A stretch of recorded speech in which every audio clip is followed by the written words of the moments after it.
The closeness of the place, so crowded that each has the closeness of the place, so crowded that each has scarcely room to turn himself, almost suffocated us.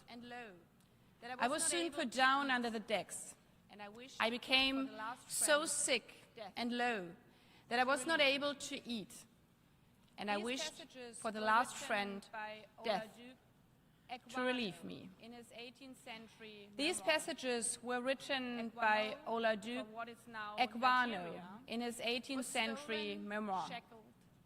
Equiano, from what is now Nigeria, was stolen, shackled, and shipped like cargo. Degraded, dehumanized. Mr. Secretary-General, Mr. President, Excellencies, distinguished delegates. Tens of millions of others like Equiano were ripped from their families, their countries and cultures, enslaved and sent to work in foreign lands, to cotton fields here in the United States, to sugar and coffee plantations in European-controlled colonies, in what is now Brazil, Barbados, Jamaica, and dozens more places. All far from home, far from family, far from life. Countless perished before ever reaching land. Those who survived were condemned to lives of servitude and forced by the lash and the whip, denied their freedom, their dignity, even their names. This is not only tragic history. The slave trade and slavery stand among the gravest violations of human rights in human history, an affront to the very principles enshrined in the Charter of our United Nations and the Universal Declaration of Human Rights, themselves born in part from these injustices of the past. Indeed, the memory of this atrocity is immortalized here at the United Nations in the Ark of Return and is commemorated in this hall year after year. Because while slavery itself has been abolished, its consequences endure, continuing to shape lives to this day. For descendants, it is inherited, manifesting as poverty, as social discrimination, as underrepresentation in politics and business. And for countries of origin, many of whom have representatives here today, it was the hollowing out, the loss of entire generations who would otherwise have helped to sow the seeds of prosperity. It was, to put it in colder terms, mass resource extraction. Those of us whose predecessors did not have to live through these atrocities can never truly fathom how dire the conditions on those boats must have been, nor how hopeless and heartbroken the people. But none of us could say we do not know the fate that they met. We have seen this time and again in movies and television, in books and literature. We've heard it from friends, families torn apart, women and men, children, slaving away in cotton fields and on plantations under scorching heat, women raped, men beaten, children born without hope of education or opportunity. Addressing these injustices is therefore a moral imperative, rooted in a collective responsibility to confront past wrongs and to shape a more just future. An imperative that requires storytelling, as Olaudah Equiano did in his memoir, and as Ms. Esther Phillips and Ms. Shahada Jack will do for us today. An imperative that demands action to challenge long-entrenched discrimination, raise awareness and push for more just and inclusive society. and an imperative that calls for candid, even painful self-reflection and accountability. On this point, I welcome the debate, however challenging it may be, on today's resolution, as it demonstrates that our UN is not shying away from hard conversations or topics, but addressing moral dilemmas head-on. Excellencies, while systematic slavery and the slave trade may be confined to the past, its roots of discrimination live on, as do grave violations of human rights. Indeed, in the middle of the last century, the world saw slavery transformed from legally sanctioned to clandestine, with new forms of forced labor, human trafficking, and debt bondage. We must therefore be tireless in pursuit of justice, ensuring that we remain active participants in the pursuit of dignity, accountability, and equality across generations. As Oladu Ekwano once said, "The duty I owe to my country will not suffer me to be silent." I thank you.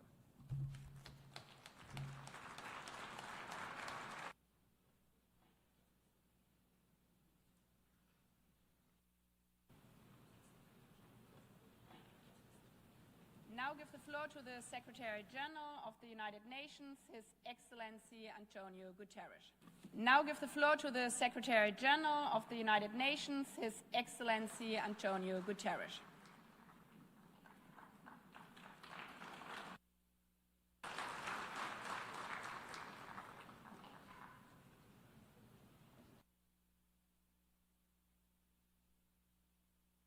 Madam President of the General Assembly, Excellencies, today we reflect on a deep betrayal of human dignity. Assembly, Excellencies, the abduction of millions of today we reflect on a deep betrayal of human dignity. Never see again.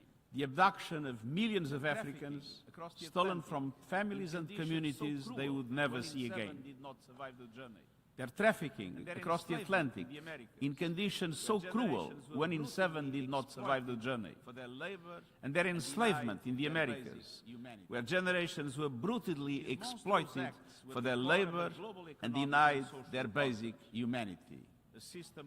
These monstrous acts were the core of a global economic and social order, a system born of greed, built on lies, and enforced by violence. A system that prevailed for over 400 years and haunts our world even now. A system that reflected the worst of humanity. And that is why today is more than a time of remembrance. It's a moment to confront the lasting legacies of inequality and racism. We will never forget the victims of slavery. And we must never forget the malevolent system that sustained it for so long. I'm singing of the laws that deprived enslaved people of literacy, autonomy, and humanity. The economic, financial, and trade networks that enabled elites and empires, including my own country, to amass wealth built on stolen lives and stolen labor. And the barbaric punishments that maintained control, from shackles and iron collars to flogging and sexual violence. This was not simply forced labor. It was a machinery of mass exploitation and deliberate dehumanization of men, women, and children. The wounds run deep and often go unrecognized. I've often said the transatlantic slave trade was a crime against humanity that struck at the core of personhood, broke up families, and devastated communities. To justify the unjustifiable, slavery's proponents and beneficiaries constructed a racist ideology, turning prejudice into a pseudoscience. This perverse global order thrived because power acted without conscience. And we must use our power for better ends. By reflecting the false narrative of racial hierarchy and calling out the ugly lie of white supremacy, by dismantling its damaging falsehoods online, in the media, in schools, at work, in politics, and within ourselves, and by working for truth, justice, and repair. We recognize the extraordinary courage of the enslaved. We honor their determination to be free, their quiet resilience and their organized resistance, their uprisings and acts of open defiance, their unbreakable human spirit. Now we must remove the persistent barriers that prevent so many people of African descent from exercising their rights and realizing their potential. We must commit fully and without hesitation to human rights, equality, and the inherent worth of every person. That is why the Second International Decade for people of African descent and the African Union's Decade of Reparations are significant. Let us use them to drive action in three critical areas: eradicating systemic racism, ensuring reparatory justice, and accelerating inclusive development with equal access to education, health, employment, housing, and a safe environment. I welcome the steps some countries are taking to apologize for their role in the evil of slavery and to join an honest dialogue about its lasting consequences. But far bolder actions and many more states are needed. And this includes commitments to respect countries' ownership of their own natural resources, and steps to ensure their equal participation and influence in the global financial architecture and the UN Security Council. I urge all member states to become state parties to the International Convention on the Elimination of all forms of racial discrimination if they have not already done it.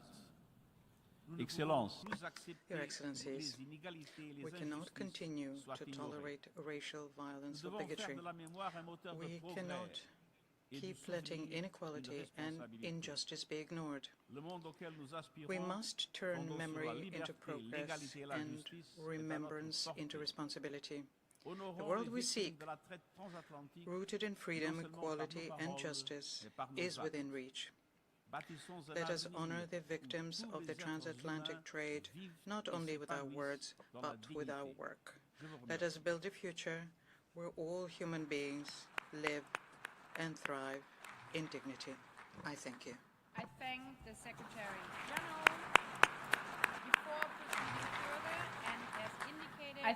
the Secretary-General. Before proceeding further, and as indicated in my letters dated March 5th and 16th, 2026, I would like to consult members on inviting the following speakers to address the Assembly at this meeting. Ms. Esther Phillips, First Poet Laureate of Barbados, and Ms. Shadada Jack, First Youth Poet Laureate of Toronto, Canada. May I take it that it is the wish of the Assembly, and without setting a precedent, to invite these speakers to deliver a statement at this meeting? It is so decided. I would like to propose that the list of speakers for this item to be closed in view of the large number of delegations inscribed on the list. Unless I hear any objection, I will take it that the Assembly agrees to close the list of speakers. It is so decided. I now have the honor to give the floor to Ms. Esther Phillips, First Poet Laureate of Barbados.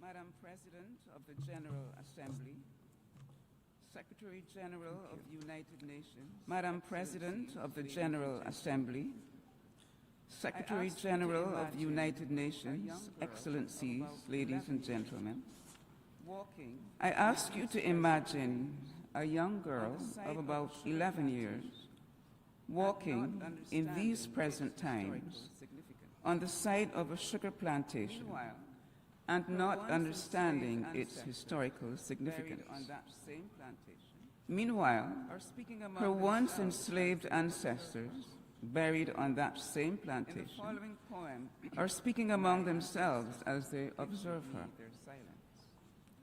In the following poem, my ancestors gifted me their silence. There are brief pauses. Listen, as the ancestors are now speaking into those silences. Let her walk free, unhindered into the new world. She must let her walk free, unhindered into the new world. She must not see the crimson of the dawn and think of, let her see only purple flowers growing in the cut rock, and not hear the back breaking. She must remember only the smell of ripe plums and guavas rising from the gully, never the stink of bamboo trees. And not see that let her gaze at the lacy leaves in the cluster of bamboo trees, and not see that the branches were cut, stripped, and used for. The thick pole with holes cut into the crossbars was where they was once the stain of. The dark spot left on the ground by jamun berries was once the stain of. She's walking west of the great house, next to what she knows only as the yard. She's walking west of the great house, next to what she knows only as the yard. We were not the same when we came. We were barely her age when Massa summoned us to his quarters. We were not the same when we came back. The children born to us were never ours to love as we wanted. Better they'd never seen the morning light. Better they'd been buried along with their navel strings under this same earth. She's one the old wise woman saw. But this girl, when we gathered walking late in the evenings, speaking over, she's one the old wise woman saw. No one could hear us. When we gathered late in the evenings, speaking over a pot of water, so no one could hear us. It was then the old woman whispered her vision that one day. One day. Let the girl child think it's only birds, crickets, grasshoppers. Let the girl child think it's only birds, crickets, grasshoppers. The wind is slipping through the cuscus that she hears. Never the sounds of our, oh my ancestors, so late for me to unwrap layer by layer this, oh my ancestors. So late for me to unwrap layer by layer this gift of your silence. But today I place my birth call over my eyes so I may see, and I weep. For the bones I find here, the solitary cowrie shell, a broken comb, shreds of the Osnaburg that roughened your once smooth ebony skin, gave no ease to your torn flesh. I shed these tears from my oblivion, false buffer of empire that shrouded my hearing, veiled my sight, turned me, bastard child, away from my true mother. Now I unwrap the love you forced into silence, like a hedge to protect me, until the time would come for safer passage. What can I give you in return in these late years? This late awakening, the rest of this, the pledge of my voice, my words, the rest of this walking. The feelings of an enslaved mother. My next poem attempts to express the feelings of an enslaved mother who knows that her child could be sold at any time. The name Odifo means survivor, although that survival may come sometime in the future. The title of the poem is Hard Love. stanch the blood that comes with the birth of her son. She cannot stop her waters breaking. Milk from her breasts. Stanch the blood that comes with the birth of her son, or the flow of milk from her breasts. She holds him in her arms and feels the spirits of his fathers hover near. He is Odifo, Odifo, that is his name. So he may not forget. She breathes the baby's name into his ear, into his spirit, so he may not forget. She must not fetter her son. But even now she knows what cannot be. She must not fetter her son with tenderness.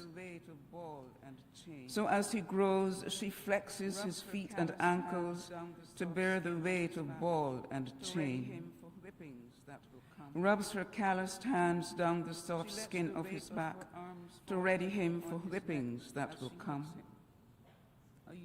She lets the weight of her arms fall heavy on his neck as she hugs him. A yoke may be the collar he will wear. She knows he must endure the Some evenings she stands him near the cooking fire. She knows he must endure the searing of the branding iron deep into his flesh when he is marked, not with the name his fathers gave him, but as the property of the enslavers. The white men have come like wild. These days in the fields the sun darkens. The white men have come like wild beasts on the hunt, and she knows. She knows. Just before daybreak one morning, Master sent for the boy, he must come. Remember your name. She whispers these final words to her son. You are Odifo. Remember your name. Odifo. My name is Odifo. There's fear in his eyes, but also something deeper. My name is Odifo, he whispers back. He will not see 13 years old, and he's gone. He will not see how the bitter-tasting vine she's used to bind her too full heart unravels, nor her red-rimmed eyes when all that she's held in breaks loose. There remains a terrible breach. Excellencies, ladies and gentlemen, there remains a terrible breach, a gaping wound in the tapestry of humanity, indeed of the world. The name of that wound is the Transatlantic Slave Trade, one of the worst atrocities inflicted by one group of human beings on another, and whose legacy remains to this day. The quest of Prime Minister Mia Mottley and others like myself is the repairing, the reparation of that breach, perpetuated by racism and other forms of discrimination. According to legend, there may be some truth in this, somewhere on the western shores of Africa, on the nights of the full moon, the elders light fires, hoping to light the way for the lost children of Africa to find their way back home. Members of the United Nations General Assembly, your very name implies commitment through your peace initiatives and humanitarian policies to igniting the fires of conscience, empathy, unity, and equity, so that home for all races and ethnicities is a place of belonging, of dignity, and no people are made to feel as if they are unwelcome strangers on this earth. There are spirits of the victims of slavery present in this room at this moment. And they are listening for one word only: justice. Because for them and for the world, there can be no peace without justice, reparatory justice. And that call is answered only when words are turned into action. Question is, what will you do? Thank you.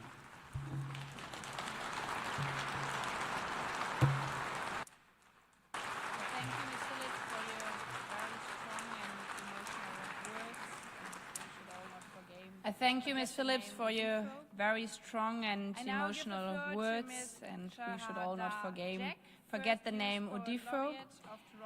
I now give the floor to Ms. Shahada Jack, First Youth Poet Laureate of Toronto, Canada.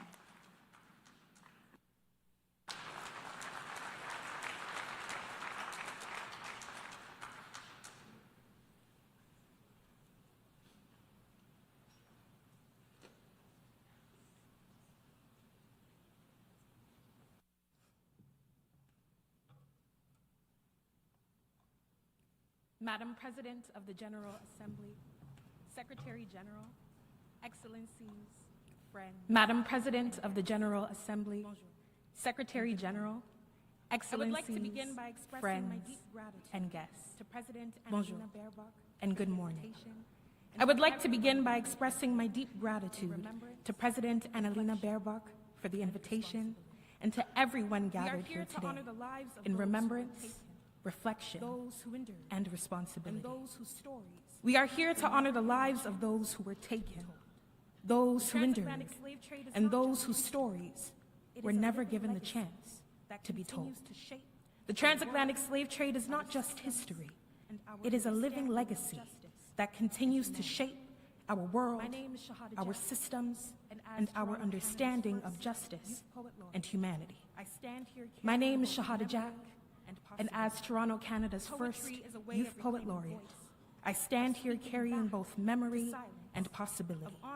Poetry is a way of reclaiming voice, of speaking back to silence, of honoring truth, and of imagining freedom beyond what was denied. And spoken word is considered the closest and most foundational art form to African ancestral storytelling. So today, the poem I am sharing is titled Reclaiming Our Pen. It is an offering, it is a remembering, and it is a call for all of us, especially the youth in this room, to continue telling our stories loudly, truthfully, and without At an early age, my mother taught me that there are pages missing. At an early age, my mother taught me that there are pages missing from world history. And they sound like our names, like the names of my grandmother and the women who came before me, women who were the descendants of African slaves, and somehow my blood already knew this to be true. The World Archives call this a trade, but my body remembers this as theft. My DNA remembers it as captivity and brutality. My DNA remembers its 2 million ancestors who died at sea. It remembers that before the ships and chains that we were whole, that our dignity was not something that we had to earn, but as something that we all already carried. It remembers our liberty, not as a colonial gift, but as our innate birthright. See, my ancestors crossed oceans already free. Slavery was merely an interruption, not our origin story. For centuries, we existed as kings and queens before our being was deemed property. Now, museums profit off of our dynasties. Stolen heirlooms become historical artifacts. Our humanity, now documented as mythology. Or the sea of our history did not forget us, or the spelling of our names. It simply stole the pen from our grip and edited us out rewrote our realities and buried us in the margins. But they seemingly forgot that we were seeds. And no matter how many generations of oppressors tried to block the sunlight, our resilience relentlessly bloomed. We labored as resistance, used sacrifice as our weapon, and protested as promise. What the world calls survival, my ancestors called remembering who they were. There were nations that required no permission. Before displacement, there were nations that required no permission. Permission to choose who they loved, or the garments that they wore, or the language that they spoke. Emancipation was not the merciful start to freedom, but the delayed recognition of a freedom that already existed. So on this day, remembrance becomes an act of reparation. A vow to tell the story, not as it was justified, but as it was lived. And so is the responsibility. Our history is global history. And so is the responsibility to remember and document it truthfully. And ask yourself fully, how do you hope to be remembered? So look inward in this world and ask yourself, how do you hope to be remembered in this world's history books? What will be your legacy in the fight for justice and equality? Many of the injustices we face, the history of slavery remains as a plague on our society. Many of the injustices we fight today are symptoms of its atrocities, but it is not the burden of African descendants to carry. We will no longer be victims, and our dignity will no longer be questioned. We are not product. We are prodigy. Our resilience will be echoed in the remembrance of our ascendants' plight, our shared legacy. Hope will continue to be See, history will not be our destiny. Hope will continue to be inherited by lineages to come. Young minds will be empowered by the fight of their ancestral line. The youth will become the co-conspirators of a future written for all of us. We will be the ones pushing justice into action, etching into the fabric of time that our pain is our power, but our beauty is our story. Reclaiming our pen and writing our forgotten names back into the pages of history. Merci, thank you. Thank you, and we're honored to hear your strong voice, not only for the youth, but also... Ms. Jagai, thank you, and we're honored to hear your strong voice, not only for the youth, but also and especially for the youth. I would like to propose that the list of speakers for this item to be closed in the view of the large numbers of delegations, as we decided already before. Before proceeding further, and as indicated in my letters dated 5th and 16th of March, we have also assumed to the speakers, and by this we are opening now our discussions on these proceedings. Before proceeding further, I wish to recall my letter on time management and speaking limits circulated to delegations on January 6, 2026. During this commemorative meeting, speakers are encouraged to adhere to the time limit of 5 minutes for statements made on behalf of a group of states and 3 minutes for delegations speaking in their national capacity. To assist delegations in managing their time, a countdown clock will be displayed on the screens, and I would really like to call and thank you for your cooperation. As the first speaker, I give the floor to His Excellency John Dramani Mahama, President of the Republic of Ghana, who will speak on behalf of the African states.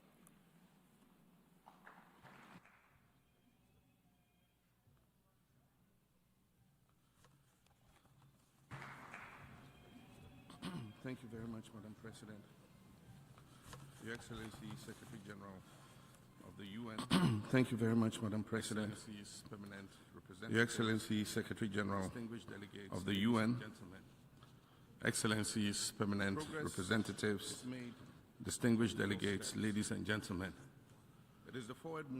Progress is made and changes in little steps often come incrementally. It is the forward motion towards something better, and changes often come incrementally. Today marks the International Day of Remembrance of the victims of slavery and the Transatlantic Slave Trade. It is a day on which we honor the memory of the approximately 13 million African men, women, and children who were enslaved over the course of several centuries. We remember them through articles, oral histories, through broadcast programs, books, music, visits to museums, monuments, and memorials such as the Ark of Return, located right here at the Visitors Plaza of the United Nations headquarters. Through these activities, we do more than remember. We document and educate. We gain greater perspective. We find the delicate balance of learning from history so that we do not repeat it while leaving our pain behind. In doing so, we begin to heal individually within our immediate communities and also within the global community. This day of remembrance did not happen by accident. In 2006, our global community gathered here, just as we have done today, and resolved to designate the 25th of March of the following year a day of remembrance. It marked significant progress. Then the following year, in 2007, we decided to make the event an annual one, so that the 25th March of every year would be the International Day of Remembrance of the victims of slavery and the Transatlantic Slave Trade. That marked an additional step in our forward motion. And so it's indeed for teachers to be here today, 2 decades later, addressing the General Assembly on behalf of the African Group regarding the draft resolution entitled Declaration of the Trafficking of Enslaved Africans and Racialized Chattel Enslavement of Africans as the gravest crime against humanity. In September last year, at the 80th session of the General Assembly, I stood in this exact place and served notice that Ghana will move a motion to declare the transatlantic slave trade the gravest crime against humanity. This current draft resolution is a result of months of consultation and consensus building by continental bodies, nations, experts, scholars, and jurists, with the sole aim of achieving a united front and grounding the final outcome in truth, compassion, and moral conscience, remembrance, education, and dialogue. So today we come together in solemn solidarity to affirm truth and pursue a route to healing and reparative justice. The adoption of this resolution serves as a safeguard against forgetting. It also challenges the enduring scars of slavery. Madam President, let me conclude with 2 significant quotes by 2 great leaders of history, one of them white and one of them black. The former President of the United States of America, Theodore Roosevelt, said, and I quote, "With a great moral issue involved, neutrality does not serve righteousness. For to be neutral between right and wrong is to serve wrong." and I quote, again, civil rights leader Dr. Martin Luther King also reminds us, and I quote, the arc of the moral universe is long, but it bends towards justice. We've traveled this long road, each step guided by a desire to be better and to do better. Each step bringing us closer to the kind of world we would want to leave for our children. And so, delegates, on this beautiful day in March, we're called to stand on the right side of history. Let it be recorded that when history beckoned, we did what was right. For the memory of the millions who suffered the indignity of the slave trade, and those who continue to suffer racial discrimination. Let our vote on this resolution restore their dignity and humanity. I thank you for the opportunity.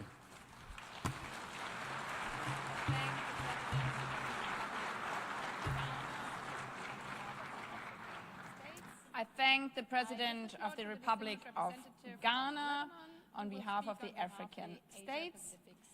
I give the floor to the distinguished representative of Lebanon, who will speak on behalf of the Asia-Pacific states.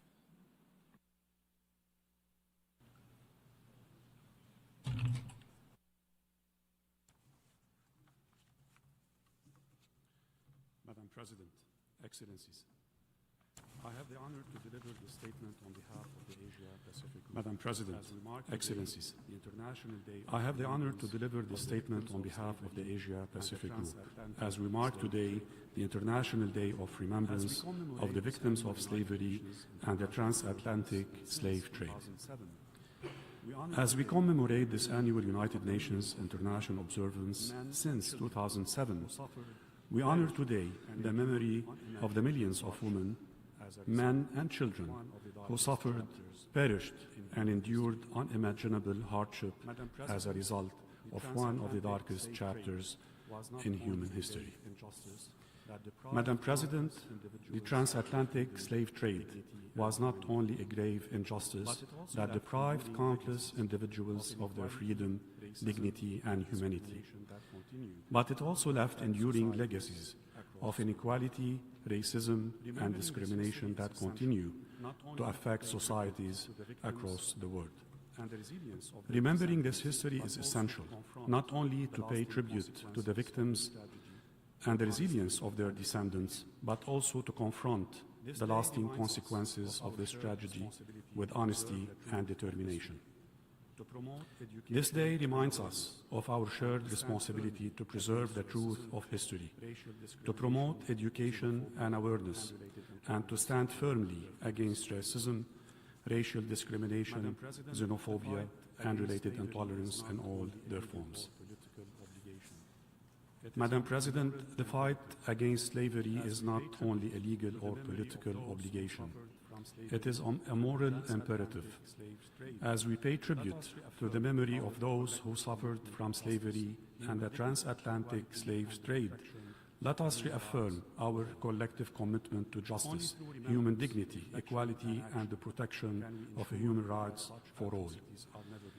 Only through remembrance, reflection, and action can we ensure that such atrocities are never repeated, and that the future generations inherit a world grounded in respect, inclusion, and shared humanity.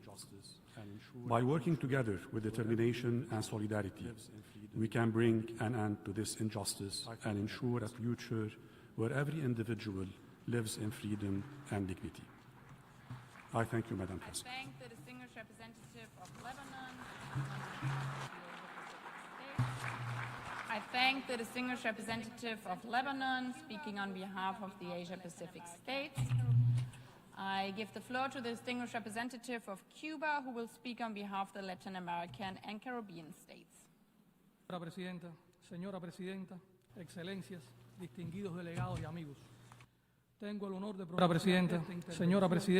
Madam President, Your Excellencies, distinguished delegates, friends, I have the honor to deliver this statement on behalf of the group of Latin American and Caribbean states, GRULAC. We express our deepest appreciation to the President of the General Assembly, Her Excellency Annalena Baerbock, for convening this commemorative plenary meeting, as well as to the Secretary-General, His Excellency Antonio Guterres, for his remarks. Today is a day not only to remember, but also to reinforce the value of protecting the international community from the wrongs of the past. We would also like to thank Ms. Esther Phillips and Ms. Shahada Jack for participating in this meeting and for sharing their valuable insights. Madam President, we begin by paying our respects to all those African women, men, young persons and children who were brutally and forcibly separated from their loved ones and suffered the horrors of slavery and the Transatlantic Slave Trade, one of the saddest chapters in human history. Today we also honor the indigenous peoples who have suffered and lost their lives as a consequence of the slave trade, the legacy of colonialism in Latin America and the Caribbean, resulting in deeply embedded and continuing structures of racism and discrimination, must not be forgotten or ignored. By remembering the past, we can contribute to a better understanding of this period in history and fight against its legacies, including racism and prejudice. We must also take action to dismantle racism and racial discrimination, including systemic racism, which continue to have an adverse impact on the lives of people of African descent around the world. Madam President, convened today under the theme Justice in Action, Confronting History, Advancing Dignity, Empowering Futures, we emphasize the need to progress from remembrance to action, from sympathy to commitment. The international community must take progressive steps towards achieving the 2030 Agenda for Sustainable Development and implementing the Durban Declaration and Programme of Action, which acknowledges that slavery and the slave trade are a crime against humanity and should have always been so.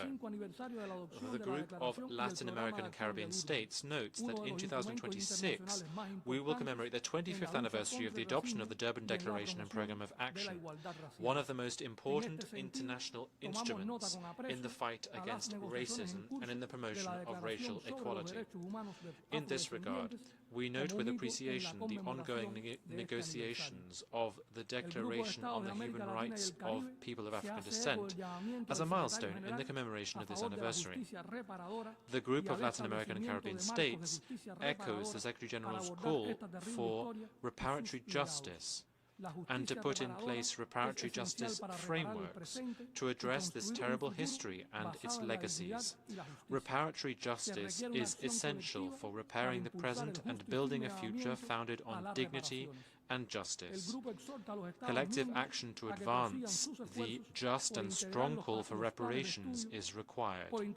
The group calls on member states to continue their efforts to integrate a comprehensive understanding of the legacy of the transatlantic slave trade into educational curricula. It is essential that we continue to educate the public, including children and young people, about the history and impact of the slave trade as a way of addressing its legacy and promoting action against racism, racial discrimination, hate speech and prejudice, as well as a means for reconciliation and equality. Those who do not learn from history are doomed to repeat its mistakes. Madam President, today it is imperative that we recognize the legacies of slavery and the fact that slavery and slavery-like practices still persist in the form of structural racism, racial inequalities, underdevelopment, marginalization, and socio-economic disparities affecting Africans and people of African descent throughout the world. The international community cannot stand by and do nothing in the face of such challenges. We must work together to dismantle the transnational criminal structures that perpetuate these and other forms of exploitation and oppression. The legacy of slavery must become a distant memory that will never be repeated.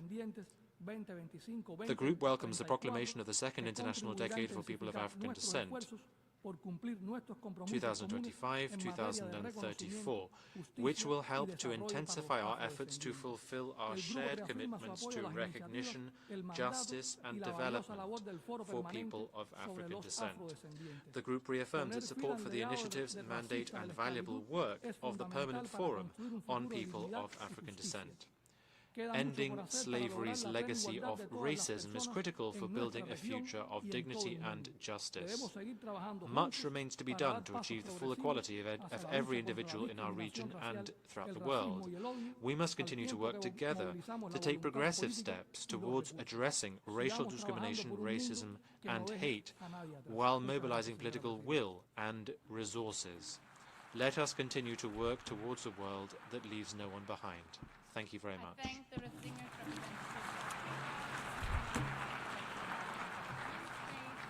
I thank the distinguished representative of Cuba, speaking on behalf of the Latin American and Caribbean states. I give the floor to the distinguished representative of the United Kingdom, who will speak on behalf of the Western European and other states. Thank you, Madam President. Excellencies. I have the honor to speak on behalf of Western European and other Excellencies. I have the honor to speak on behalf of members of the Western European and other states group as we mark the International Day of Remembrance of the victims of slavery and the Transatlantic Slave Trade. Today, we remember the millions of women, men and children who were brutally torn from their homes and pay tribute and respect to their descendants. Slavery and the transatlantic slave trade was abhorrent, an act spanning centuries and causing profound suffering. We welcome this year's theme, Justice in Action, confronting history, advancing dignity, empowering futures. As an important lesson for us, we must never forget the history of slavery and the transatlantic slave trade, as well as its devastating consequences and long-lasting impacts. The role of education and the duty of remembrance is crucial in this respect. We must understand history to guide us to make the right choices in the future. And human rights are the cornerstone of that learning. A global commitment to the Universal Declaration of Human Rights and the rights of equality and non-discrimination as a safeguard for future generations.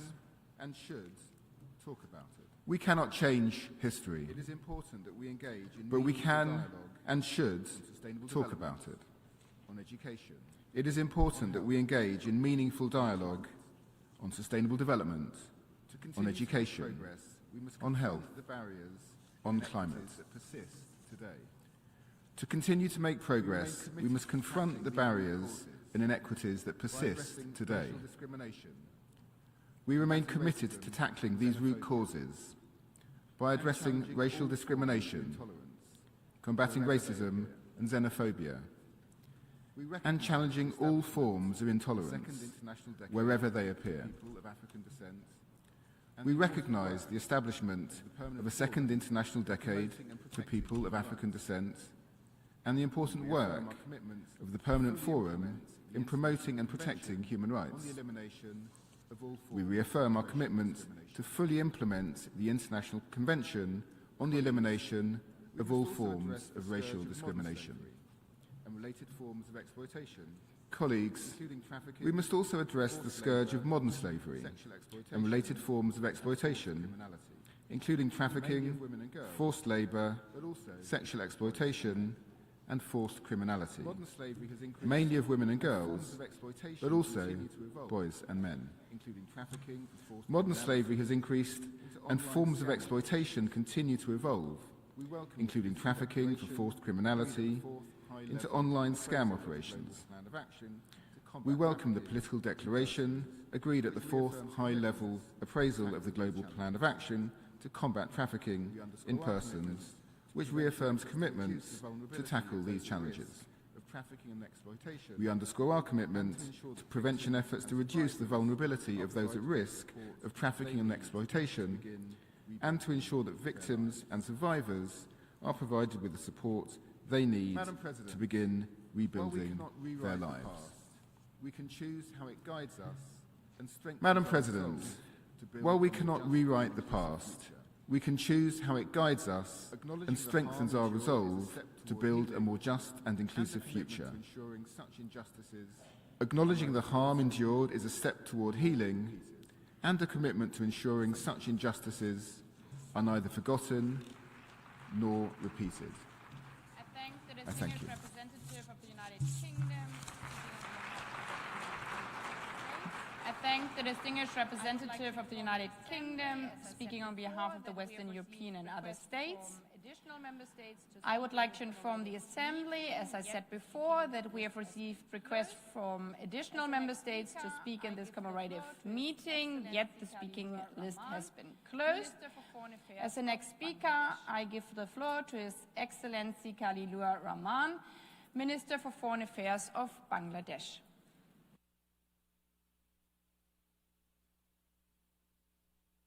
Thank you, Madam President. Excellencies, ladies and gentlemen. Thank you, Madam President. It is indeed, Excellencies, ladies and gentlemen. It is indeed an honor for me to join this very important commemoration. At the outset, let me pay tribute to the millions of victims of slavery and the transatlantic slave trade, which remains a permanent scar on humanity, our common consciousness, and a stark reminder of moral degradation beyond comprehension. I also honor the extraordinary courage of those who stood against slavery and slave trade. My country, Bangladesh, stands firmly against apartheid, slavery, and genocide. Our constitution rejects imperialism, colonialism, racism, and oppression. We firmly believe that no human being should ever again face the appalling tragedy of slave trade. Excellencies, this year we are observing the centenary of the 1926 Slavery Convention, and we are almost 80 years into the adoption of the Universal Declaration of Human Rights that prohibited slavery and the slave trade. Yet, we must acknowledge that the ideologies of slavery did not end with its abolition. They still persist today in social hierarchies, economic structures, and political systems. We continue to witness modern-day slavery in many forms and manifestations. Madam President, acknowledging the historical truth about the transatlantic slave trade and its lasting impacts is essential, but not enough. As we strive to realize the 2030 Agenda, we must renew our resolve to combat human trafficking. We must take coordinated actions on digital forensics, and we must invest in education and dialogue to build awareness of human and civilizational costs of slavery and slave trade. Madam President, on this solemn day, let us reaffirm our commitment to building a world where slavery and oppression will have no place. I thank you all. I thank the distinguished representative. I thank the distinguished representative and Minister for Foreign Affairs of Bangladesh. I now give the floor to the next speaker, Trinidad and Tobago, on behalf of the Caribbean community. I have the honor to deliver this statement on behalf of the 14 member states of the Caribbean community, CARICOM. I have the honor to deliver this statement on behalf of the 14 member states of the Caribbean community, CARICOM. We express and thank you as President, and also thank the high-level speakers for their contributions this morning, and further take this opportunity to recognize Ms. Esther Phillips, first Poet Laureate of Barbados, a daughter of our own region. We acknowledge the presence of His Excellency John Dramani Mahama, President of the Republic of Ghana, and we commend the Ghanaian delegation for the General Assembly initiative, which it has led on behalf of the African Union on the trafficking of enslaved Africans and racialized chattel enslavement of Africans. Madam President, today we pay tribute to more than 15 million African men, women, and children who were forcibly captured and trafficked from their homeland across the Atlantic and into the Americas. On arrival in the Americas, they were subjugated to the brutal and horrific system of chattel enslavement by plantation owners and stripped of their dignity and rights for over 400 years. We continue to lament the immense losses engendered by this horrific crime against humanity, including the loss of intangible cultural heritage such as language and religion. We also pay tribute to the millions who died on the journey through the Middle Passage as a result of the unspeakable conditions to which they were subjected, and to those who chose death over a life of bondage.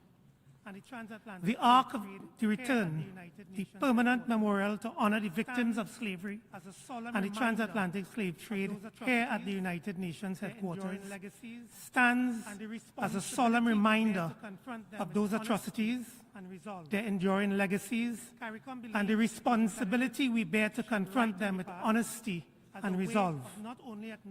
CARICOM believes it is imperative to shed light on the past as a way of not only acknowledging history and truth, but also confronting it and understanding its continuing implications, though many decades have passed. We therefore remain strong advocates for comprehensive education and awareness to improve knowledge and understanding of the transatlantic slave trade. Madam President, we use this occasion to also pay homage to our forebearers who resisted oppression and fought for their freedom and rights. Their victory over their colonial oppressors paved the way for the exercise of the right to self-determination and for us to develop our free societies and our people.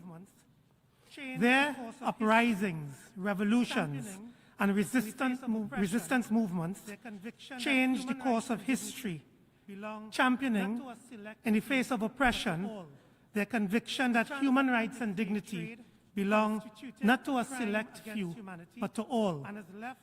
The transatlantic slave trade constituted a crime against humanity and has left behind deep and persistent wounds in our societies.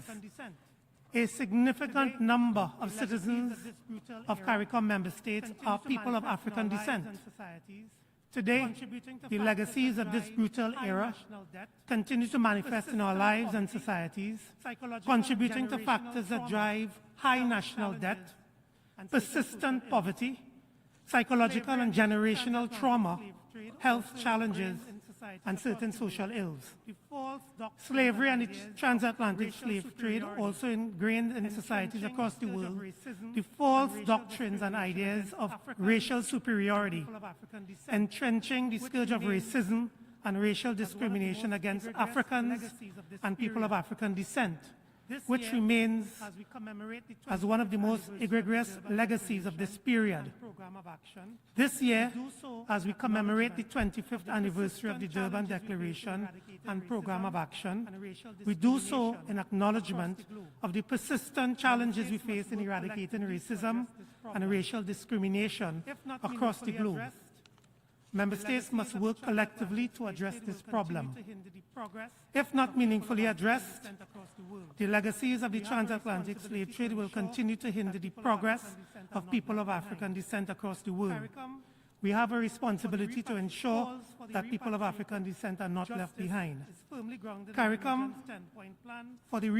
calls for the repatriated justice is firmly grounded in the region's 10-point plan of reparatory justice, which elaborates a pathway to securing justice for victims of crimes against humanity, the atrocities and exploitation of colonialism, and the enduring legacies thereof.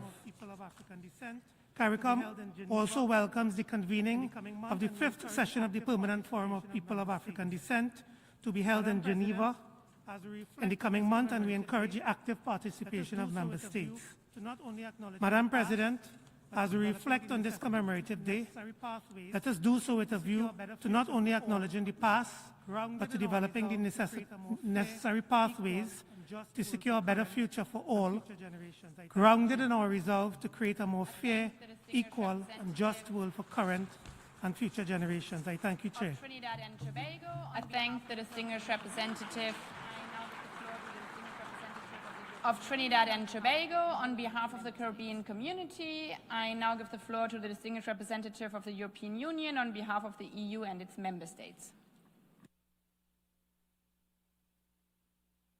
Madam President, Excellencies, ladies and gentlemen, I have the honor to speak on behalf Madam President, of the European Union and Excellencies, ladies and gentlemen, North Macedonia, I have the honor to speak on behalf of the European Union and its member states. Ukraine, The candidate countries North Macedonia, Montenegro, Serbia, Albania, Ukraine, the Republic of Moldova, Bosnia and Herzegovina, and Georgia, as well as Armenia, Andorra, and San Marino, align themselves with this statement.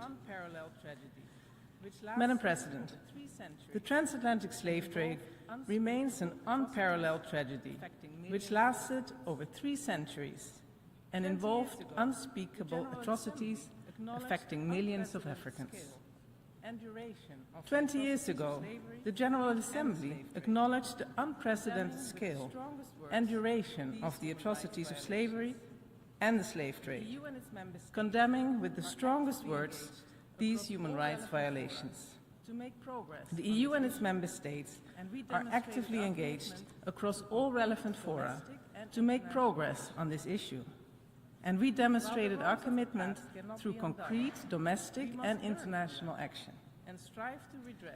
While the wrongs of the past cannot be undone, we must learn from them and strive to redress their enduring consequences in full adherence to international law by dismantling barriers and addressing the disparities that still prevent the full and equal participation of descendants in all aspects of society. We must continue to support efforts to shed light on the history of slavery and the transatlantic slave trade, as well as their causes, devastating consequences, and long-lasting impacts. We also acknowledge that more must be done to take into account the consequences of the transatlantic slave trade. This demands collective effort, rooted in a shared commitment to remembrance and the need to continue combating slavery in its contemporary forms. The EU and its member states remain open to every meaningful opportunity that fosters consensus and unity on this important matter. Still today, despite universal prohibition, slavery and slavery-like practices in the form of trafficking of persons for criminal or political purposes and other forms of modern slavery persist and constitute flagrant and daily violations of human rights. The EU is firmly committed to eradicating these abhorrent practices and actively works to eradicate slavery in all its forms, through both legal frameworks and policies. The EU's Charter of Fundamental Rights enshrines the right to human dignity with the prohibition of slavery, forced labor, and trafficking in human beings. The EU regulation on prohibiting products made with forced labor reinforces this stance, enabling us to remove such goods from our single market, whether they are produced domestically or imported. Additionally, we actively support the international labor organizations fundamental conventions on forced labor, which are integrated into many of our trade instruments. In parallel, the European Union supports the international fight against racism and racial discrimination in all their forms, and is committed to the full implementation of the International Convention on the Elimination of All Forms of Racial Discrimination. We will continue implementing global initiatives such as the Durban Declaration and Programme of Action, which marks its 25th anniversary this year.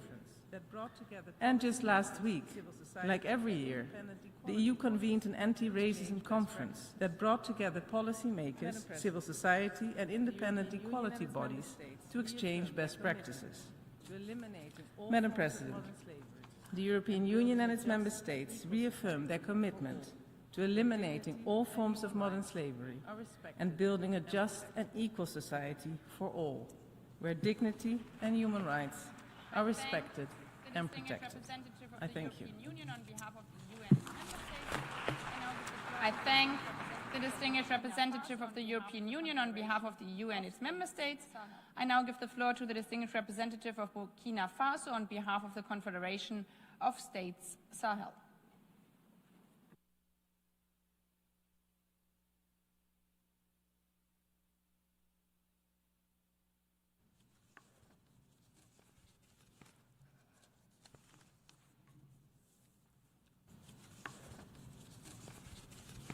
Excellences, Madame la Présidente de l'Assemblée Générale, Excellences, John Dramani Mahama, Madame la République du Ghana, Your Excellency, Madam President of the General Monsieur le Assembly, Secrétaire Général, Mesdames et John Messieurs, Dramani Mahama, j'ai l'honneur President of the de Republic of délivrer Ghana, cette déclaration au nom Secretary-General, des pays membres de la Confédération ladies and des États du gentlemen, Sahel, I à have the savoir honor le to Mali, deliver the le statement Niger on et behalf le of Burkina the Faso. member countries of the En prenant la Confederation of States parole of Sahel, en ce namely jour de Mali, commémoration Niger, de l'abolition de l'esclavage et du commerce Burkina transatlantique Faso.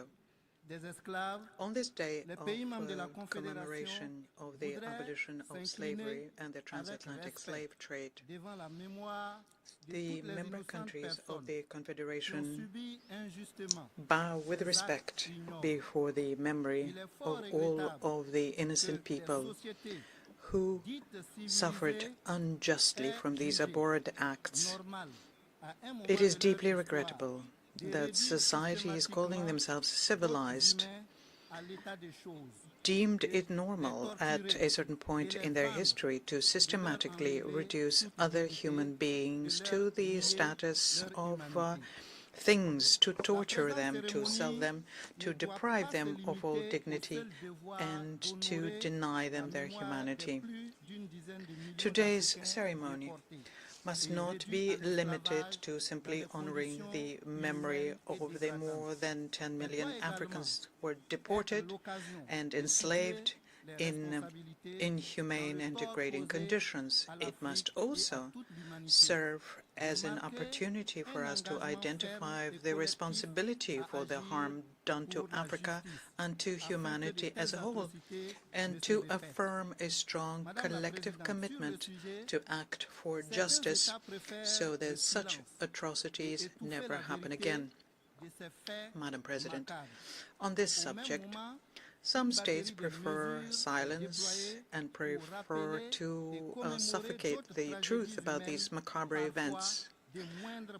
At the time when a series of measures are brought into being to recall and commemorate other human tragedies, sometimes of far lesser magnitude, the Confederation of Sahel States believes, on the contrary, that the truth must be brought to light and the reparations must be pursued, and the current context calls for this, as certain nations continue to treat Africa as a private domain, to the point where their parliamentarians, like the slavers of yesterday, who decided on the fate of millions of Africans, now presume to legislate on the internal affairs of the sister country with the Republic of Niger.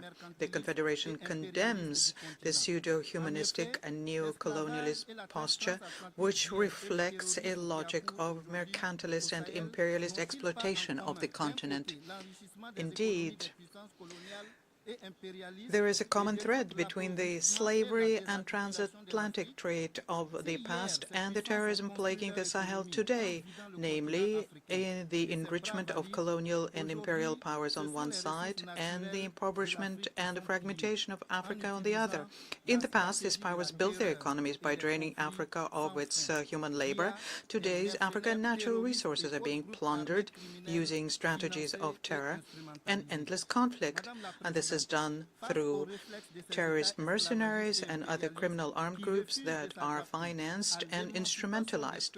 Madam President, faced with the reflexes of these slave trading and imperialist states that refuse to accept the emancipation of the peoples of the Sahel and of Africa, the Confederation of Sahel States remains committed to supporting any initiative aimed at restoring the dignity of African peoples, including through reparations.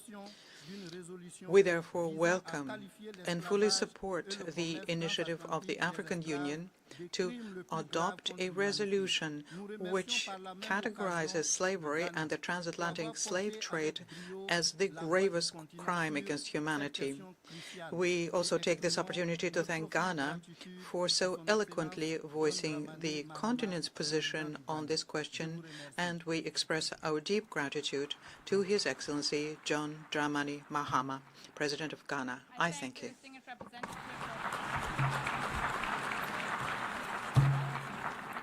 I thank the distinguished representative of Burkina Faso on behalf of the Confederation of States Sahel. I now give the floor to the distinguished representative of Cyprus, followed by the Russian Federation and Equatorial Guinea.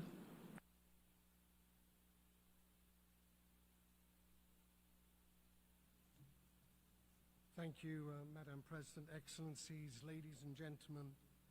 As we mark the International Day of Remembrance. Thank you, Madam President, Excellencies, ladies and gentlemen. As we mark the International Day of Remembrance of the victims of slavery and the transatlantic slave trade, Cyprus joins the international community in condemning these crimes against humanity and honoring the memory of the many millions of enslaved Africans who endured untold suffering and injustice during one of humanity's darkest chapters.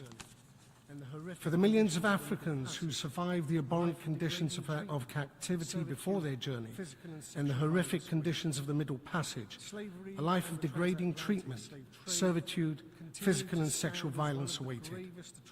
Slavery and the transatlantic slave trade continue to stand as one of the gravest atrocities in human history and a profound violation of human rights, stripping individuals of their freedom and of their humanity.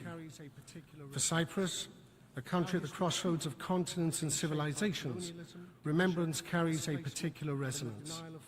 Our history, too, has been shaped by colonialism, division, displacement, and the denial of fundamental rights. While the transatlantic slave trade belongs to a different historical and geographical context, its legacy of dehumanization, inequality, and injustice is a reminder that respect for human dignity must never be taken for granted. This legacy can also be found in the entrenched systems of discrimination set up during slavery, but whose consequences undeniably persist to this day.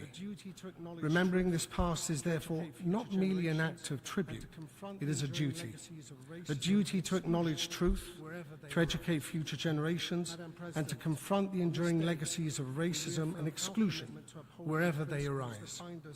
Madam President, on this day, we reaffirm our commitment to upholding the principles that bind us as an international community: respect for human dignity, equality, and justice. We must continue to fight against racism, racial discrimination, xenophobia, and all forms of intolerance, and to promote inclusive societies. Remembrance must go hand in hand with action. By preserving historical memory and strengthening our collective resolve, we can ensure that the suffering endured by millions is neither forgotten nor repeated.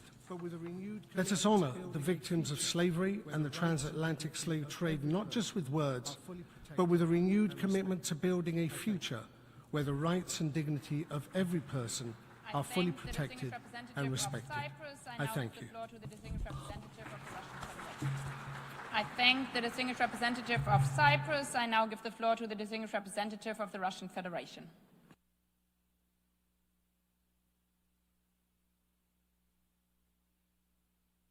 Госпожа председатель, ООН была учреждена более 80 лет назад с тем, чтобы положить конец. Госпожа председатель.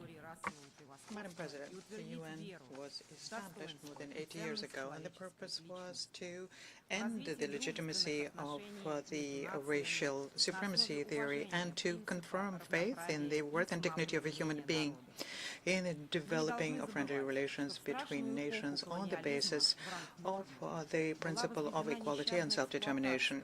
We should not forget that during the horrible era of colonialism, what was the norm was a merciless exploitation of people from Africa, treating them as chattel. It is notable that it was the colonial policy and practice which expressed itself in slave trade, apartheid, and other forms of racism, was the source and feeding ground for Nazism, which launched the most horrid world war in the history of humankind. The scope of slave trade, including the transatlantic slave trade, were so huge that it's very difficult to take them in and assess. The same applies to the burden which the era of colonial conquest placed on the development of the African continent. It was in Africa that the first genocides of the 20th century took place. Nonetheless, the subjugators to date have not apologized to these people who suffered, much less pay their material compensation for inflicting intergenerational trauma.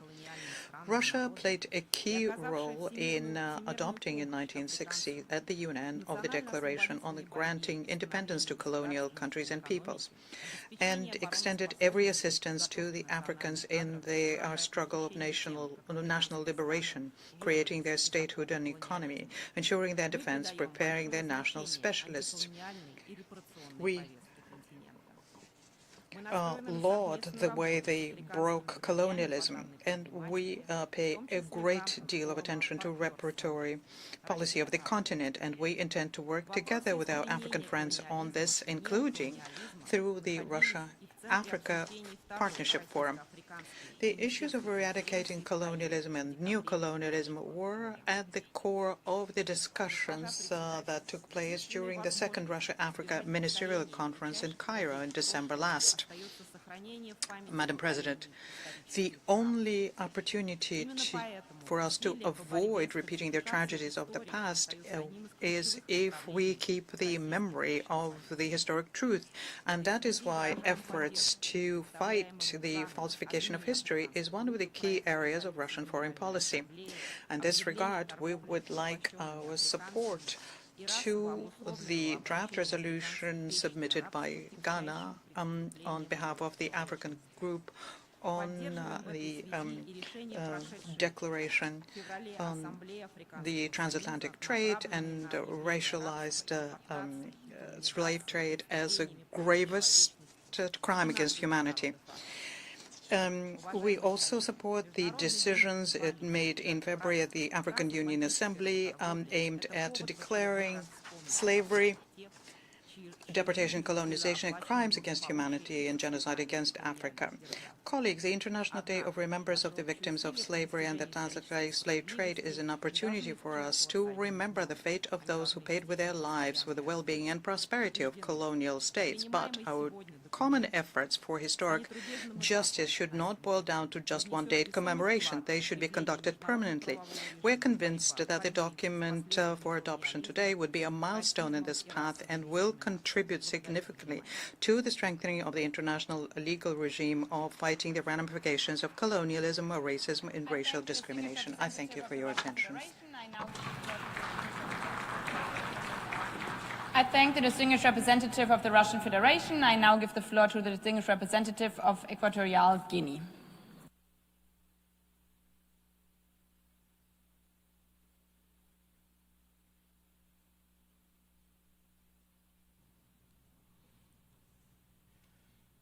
Excelentísima señora Annalena Baerbock, presidenta de la 80ª sesión de la Excelentísima señora Naciones Unidas.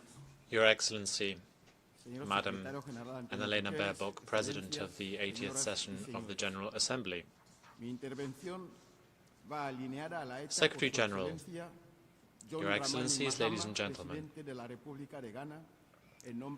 my statement will align itself with the statement delivered by His Excellency the President of the Republic of Ghana on behalf of Africa.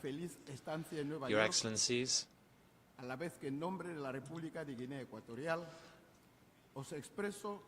President of Ghana, we would like to welcome you to New York and thank you for your statement on behalf of Equatorial Guinea. We would like to express to you our recognition for being here with us today at the General Assembly as we commemorate this important event,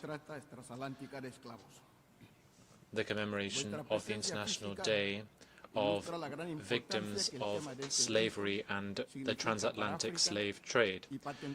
President, your presence here shows how important this event is for Africa, and it bears witness to the tireless efforts that Your Excellency has been making to ensure that the international community and this General Assembly can finally acknowledge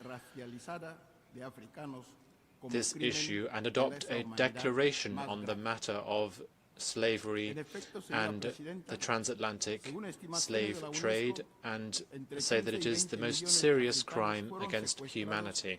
Indeed, President, according to UNESCO, between 15 and 20 million Africans were kidnapped and transported against their will from Africa towards North, Central and South America for some 400 years.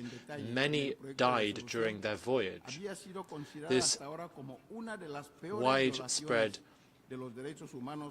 deportation effort and the subsequent effects has been considered to be one of the most heinous violations of human rights in the history of humanity. In adopting this declaration and through the relevant resolution, it will now be considered to be the most serious crime against humanity. The effects of this horrendous crime can still be seen in Africa, and the legacy of this continues to have repercussions today in the lives of persons of African descent around the world. Madam President, recognizing the past and building a future of dignity and justice, the theme for this commemoration should lead us to take stock and to think about the sad, shameful legacy that was inflicted upon Africans. Those humans who were subjected to these crimes had little choice. Their only desire was not to die. On this day of commemoration, the Republic of Equatorial Guinea pays tribute to the some 5 million black women and men who were lost in the context of slavery. We pay tribute to all of those valiant fighters from many countries, Jamaica, Haiti, Peru, and the entire diaspora who were affected by these heinous crimes. Madam President, I would like to pay tribute to all of those who were able to build a memorial to honor the memory of those who perished in the context of the transatlantic slave trade, to honor all of those who paid with their lives. The President of Equatorial Guinea has also made a significant contribution to these memorial efforts. I conclude this statement, Madam President, by saying that we are all part of one family, one large family, which is the family of humanity. Within this family, there can be no place for discriminatory treatment against anyone. This year, as we mark the 100th year of the abolition of slavery at the League of Nations in 1926, We all need to honor the memory of those who perished, and we need to say that we must work together and say clearly, never again can we tolerate this kind of discrimination. We are all part of the same family of humanity. I thank you. I thank the distinguished representative of Equatorial Guinea. I now give the floor to the distinguished representative of Vietnam. Madam President, Excellencies, Vietnam aligns itself with the statement delivered by Lebanon on behalf of Madam President, Excellencies, Vietnam aligns itself with the statement delivered by Lebanon on behalf of the Asia-Pacific Group and wishes to make the following remarks in its national capacity. Today, we honor the memory of the millions of victims of slavery and the Transatlantic Slave Trade, one of the darkest chapters in human history. This history is marked not only by immense suffering and injustice, but also by enduring consequences that continue to resonate in various forms across societies today. We stand in solidarity with Africans and people of African descent, who continue to bear the lasting impacts of this tragic legacy. In Vietnam, earlier chapters of our own history were also marked by profound suffering, loss, and the denial of fundamental rights under brutal colonialism. While each nation's experience is unique, many of us share a common understanding of the importance of preserving historical memory and upholding human dignity. As former United Nations Secretary-General Kofi Annan once reminded us, I quote, "We may have different religions, different languages, different colored skin, but we all belong to one human race." End of quote. This simple yet powerful truth calls upon us to act with empathy, solidarity, and a shared sense of responsibility. To truly honor the past, we must confront it with honesty, humility, learn from it, and translate remembrance into meaningful action. Justice is not only about reckoning with history, it is about the choices we make today. To that end, we must uphold international human rights framework, including the Universal Declaration of Human Rights and the International Convention on the Elimination of All Forms of Racial Discrimination. We must also invest in education, promote dialogue and cooperation, and address the lasting consequences of slavery and the slave trade, including through resolute efforts to combat racism and discrimination in all its forms. Honoring the past must guide us towards a more just and inclusive future for all, where dignity is protected, equality is realized, and such tragedies are never repeated. I thank you.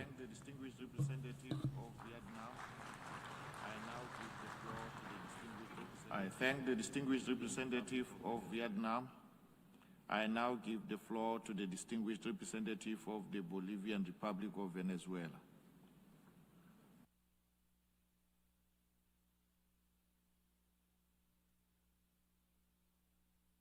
Gracias, señor presidente. La República Bolivariana de Venezuela valora las intervenciones de quienes participaron en el... Gracias, señor presidente. Thank you, President. The Bolivarian Republic of Venezuela welcomes the statements of those who took part in the opening segment of this meeting. We also welcome the participation of His Excellency John Dramani Mahama, President of the Republic of Ghana, at this meeting. We would also like to pay tribute to the memory of all of the victims of slavery and the transatlantic slave trade, including their descendants. Today we need to recognize the suffering of the millions of people who were forcibly removed from their lands and taken away from their families and subjected to inhumane treatment. We also need to acknowledge, in this context, the resistance, dignity, and the struggle of those in the midst of such barbarism who defended their humanity and handed down an example of strength and resilience. The commemoration of this International Day also reminds us that racism, racial discrimination, xenophobia, and related forms of intolerance are not relics of the past, which have not been fully overcome today. President, for our country, remembering this historic crime is not just an exercise of memory. It is, first and foremost, a moral and political duty. Nationally, Venezuela has promoted initiatives such as the establishment of a presidential commission for historic truth, justice, and reparation on the issue of colonial domination and its consequences. At the United Nations, within the group of friends in defense of the UN Charter, we pushed forward the adoption of Resolution 80/116, which established the 14th of December as the International Day against colonialism in all of its forms and manifestations. We take this opportunity to recognize the leadership of the African Union and the Republic of Ghana at the helm of this draft resolution on the declaration of transatlantic slave trade and racialized slavery of Africans as one of the most heinous crimes against humanity, which will shortly be considered by this General Assembly. Our country has supported this draft resolution from the very beginning, and we invite all delegations to support this initiative by voting in favor of it. We conclude by stressing that will only be genuine justice served when there is truth, reparation, dignity for the peoples affected, and a strong determination to eradicate all contemporary forms of colonialism, racism, and exclusion. Thank you very much, President.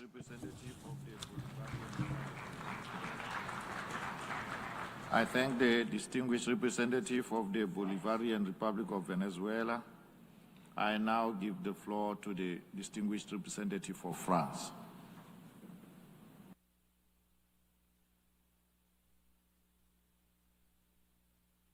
Monsieur le Président, Mesdames, Messieurs, chers collègues, je cite, reconnaissance. President, ladies and gentlemen, distinguished colleagues, I quote, recognizing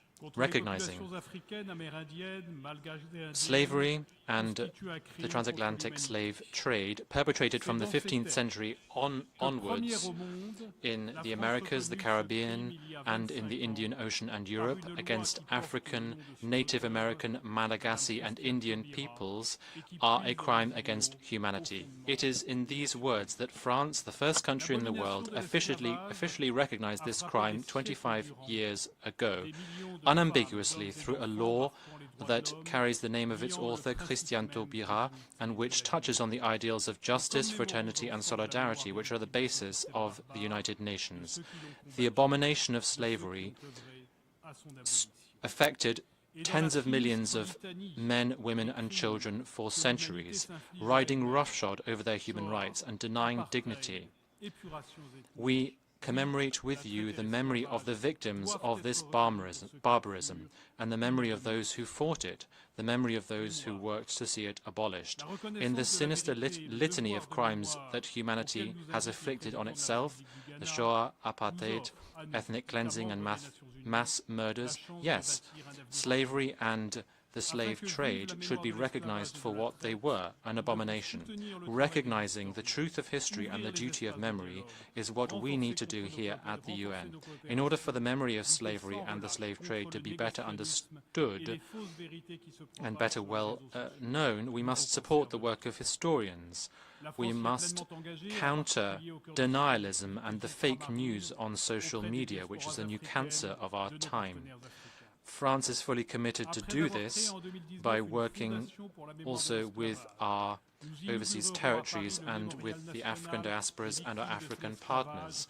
In 2019, we set up a foundation for the memory of slavery, and we will shortly be inaugurating in Paris the National Memory for Victims of Slavery at the very place where the Universal Declaration of Human Rights was adopted. We are setting up binational commissions of historians who are responsible for looking into our common past, for instance, with Haiti. We will continue to support the work in this regard of the UN, such as the UNESCO network of places of history and memory. We must redouble efforts to combat racism and modern forms of slavery, which are universal struggles. We must enforce the International Convention on the Elimination of All Forms of Racial Discrimination, and we must continue this struggle even in the digital domain where hate speech can flourish. At a time when forced labor, domestic slavery, sexual exploitation, and migrant trafficking are rife, we need to ensure respect for the relevant ILO conventions and the UN Convention on Transnational Organized Crime. France supports the drafting of an international convention in this domain. President, the duty of civilization means that we must unashamedly combat the instincts of violence and destruction that humanity can harbor. Remembering the horrors of slavery and the slave trade is not just honoring the memory of the victims, it is also protecting the world and humanity. I thank you.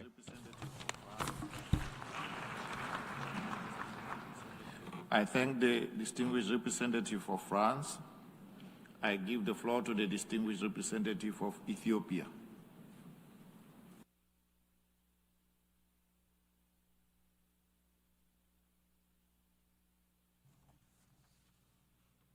Thank you, Mr. President, Excellencies, distinguished delegates. I thank the President of the General Assembly. Thank you, Mr. President, Excellencies, distinguished delegates. I thank the President of the General Assembly for convening this important meeting. My delegation aligns itself with the statement delivered by Ghana on behalf of the Africa Group.